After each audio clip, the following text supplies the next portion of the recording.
Correctional Center, Friday and then again Saturday, I had 83 also. That's the same exact number that I had in West Virginia. That's interesting. I had 83. Last year when I was there, I had 38, and then this year they increased the number to 83 for people that wanted to be part of the program. And I had 18 of them come back for a follow-up for the next morning. I did a 3-hour session in Powder River Correctional Center. And just to give you a little lighter part of this. So when I go in there, 3 hours is a long time for these men. And it's on a Friday night. And so a couple things about that. The first thing is when I go in there and I realize I'm going to be in a prison with a large number of men in a seminar by myself, speaking to them to deliver my message, to connect with them for 3 hours. Well, everybody before I started the trip said, how are you going to talk to them? How are you going to do that for 3 hours, Steve? And I said, yeah, I know it could be a problem. I'm going to run out of time. Yeah, well, I did run out of time. So here's what it is. When I started off with these men, I thanked them for allowing me the opportunity to be there and be with them tonight. And I told them, I read somewhere that the average adult attention span for movies is 1 hour and 28 minutes. And I said, so that's basically 3 hours is basically the equivalent of going to 2 movies. So welcome. You're going to have a double feature with Steve tonight. Well, that's what we did. And we actually went 10 minutes over and didn't even scratch the surface on some of the topics that we were trying to talk about. Saturday morning, when 18 of them came back for a follow-up that were more specific information to be talked about on if they want to start their own business, I gave a seminar on starting your own business. I have a handout that I give that I compiled that gives them a lot of checklists and viewpoints about it.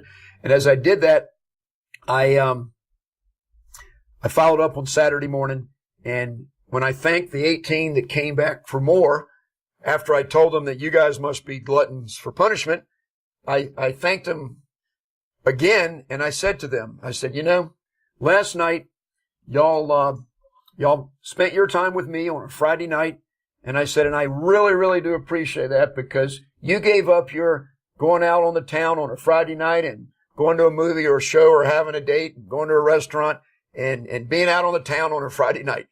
Yeah, well, they got a pretty good laugh out of that because they can't go out on the town, so to speak, but they will soon when they get out. And so I go there into prisons to connect with people. And how much can you give somebody in a couple hours that you're going to spend with them? Well, here's what I try to give to them, and I believe that it's happening. I try to give them inspiration and encouragement that they're going to succeed when they get out. And I try to give them pointers.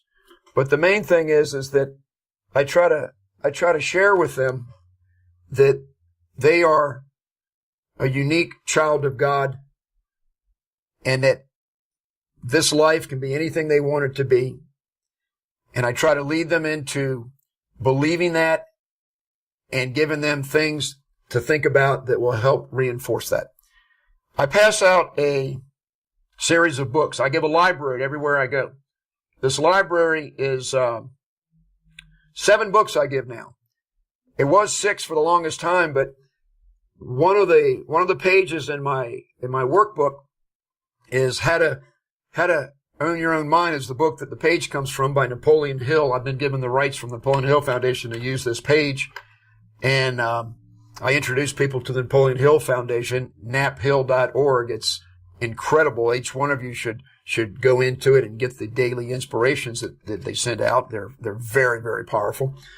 But the major benefits of organized thinking. And if when I go into a prison or make a presentation, if I do nothing else but go through this one page of the workbook that I give out, it focuses people on how your thinking will control how your life goes forward. And so I give out these following books. I give out The Art of Productivity by Jim Stovall. I give out 3 books by Napoleon Hill. Think and Grow Rich, Outwitting the Devil, in How to Own Your Own Mind, Viktor Frankl's Man's Search for Meaning, Robin Kasarjan's book, House of Healing, and Tom Tootal Cunningham's book, Journeys to Success, Volume 7. And when I present to these men, I've traveled thousands of miles and they appreciate me. And some of the staff, though, doesn't understand really what's going on. They expect me to give a seminar on financial literacy, which I do. And I tell them that I'm going to help the men convert canteen spending into savings, with the importance of having savings when they get out, to teach them a discipline that they can maintain when they get out that will help them stay on top of their finances. I share with them personal experiences and real life stories that help get the point across.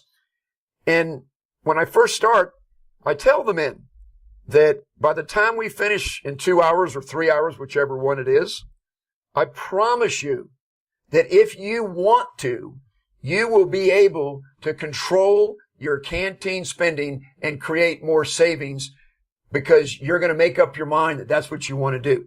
And then for the whole time, I'm giving them pointers on how to think about things a certain way. But here's really what it comes down to. Nobody will stay on top of their finances and discipline themselves to help reach their goals through proper handling of their finances if they don't know their purpose. And so I share with them that the message that I'm giving, it's not just coming from me. It's coming from many other people. All those people that are the authors of the books that I just told you that I pass out. The message that I give out and the message in every one of those books is exactly the same. It's about knowing your purpose and disciplining yourselves to eliminate distractions. And so I spend maybe 15 or 20 minutes of each of these seminars just giving them these books, donating them to their library, and letting them know what is in each one of these books. And I start off with Jim Stovall, and I have a lot of stories to tell about Jim Stovall. For those of you that don't know Jim Stovall, part of my show that I do some wisdom for winners of Jim Stovall on different shows. I traveled a year ago to Tulsa, Oklahoma to meet Jim Stovall. He gave me a 15-minute audience, and he taught me something that I'd pass on to everyone. You know, I'm a very focused person. I know what I'm doing. I know what I want to do. I want to love other people and help them have a better chance for success. And I want to help people, and I want to encourage other people to help other people. These are the things that I do. And so Jim Stovall, a year ago, when he said that I could come visit him, but then he called me back and said he thought about it and didn't think I should come because he didn't think he could do what I wanted him to do. And I said, no, I just want to shake your hand because, you know, you inspire me. I knew there was something waiting for me there. Basically what it is, though, is Jim Stovall has taught me in the last year, just through reading his books and knowing him, that I need to eliminate distractions. And this, I think, is one of the main points that I was able to pass on to inmates. I got so many positive responses from inmates on this trip about this one point. When they thank me after the presentation, they come up, they shake my hand, and they appreciate me, and I feel genuinely loved because they appreciate me for coming. But I had more people say, I'll tell you what you talked about getting rid of distractions. I really need to do that. And yeah, you're exactly right. And so what I mean by this is this. Very simply, as you go through life and you focus and start to get a handle on what it is that your purpose is, anything that you do in life that is not helping you move toward the fulfillment of that purpose, the realization of that purpose, living that purpose, don't do it. And we call those things distractions. And so if you're doing something that's not furthering you toward what it is that you want to do with your life, then don't do it. And I tell a personal story that I'm going to share with you. And this is a pretty revealing story. I think a lot of you that listen to the show may already know about my life and where I've gone and how I've been on my search and so on and so forth. But I want to share with you a story that I speak to the men on this trip. It was all men, to the men in these prisons, that helps wake them up. That's my purpose, is to help wake them up and have them change their own behavior.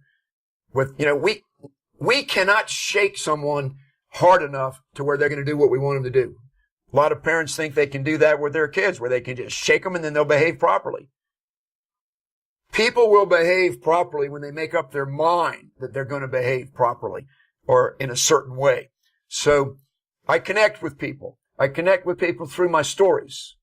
And this is one that I want to share with you, that I share in prisons. At least I never did before this trip, but I connected with people on this story.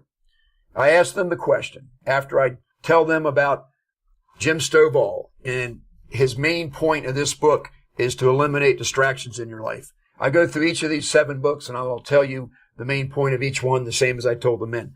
Part of my presentation is just to introduce them to this thinking, and to give them these books, and to give them my own workbook.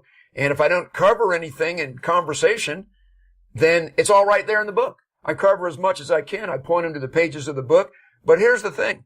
How much can you really do when you go in and introduce yourself to someone on a one-time visit and they get to know you for an hour or two? How much of that's really going to stick and make a change in their lives? Well, probably not a whole lot, unless they can follow up on it and get more from what you started them into. And so teaching them how to convert canteen spending to savings is how I get my foot in the door. And I do that because men come up to me, and I've got lots of case histories out there where people have done this. It's because I teach them how to make up their mind. I can give somebody budget training all day long, but if they don't make up their mind that they're going to spend their money to get to where they want to go without distractions, it's going to be fruitless anyway. So, but I do have the book. So when I go into prisons and I give them these books, that I'd like to thank Wall Einhorn Insurance, or my board member and close friend Marty Einhorn, for providing the printing for these books. I feel like even if I don't do anything else, I've just come as a delivery boy. Here's these books that I want to give you in the library. I tell you what's in these books. I give you these workbooks that will teach you how to learn how to budget very well. It's got page by page instructions on it. If I don't do anything else but deliver these books, I feel like I've done a good job. But what I'm really doing is I am trying to meet these people so that they know that they are cared about and that they're loved.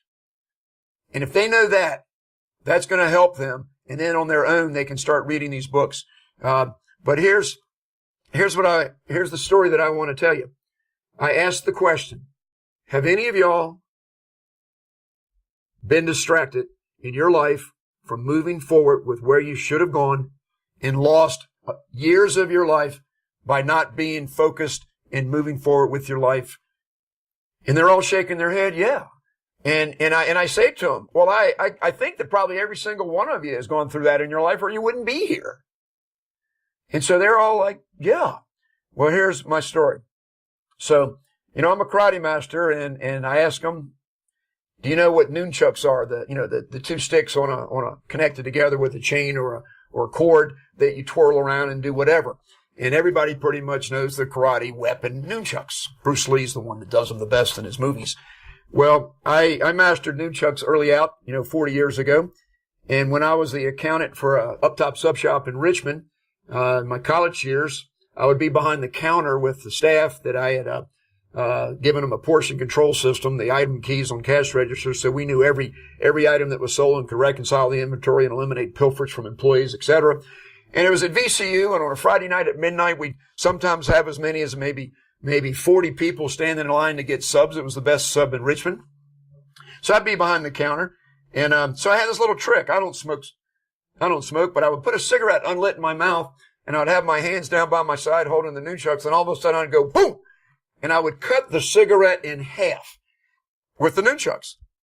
And the crowd would love it. They go, oh yeah, they'd clap, everything else. It was great. And it was just Friday night at the sub shop kind of stuff.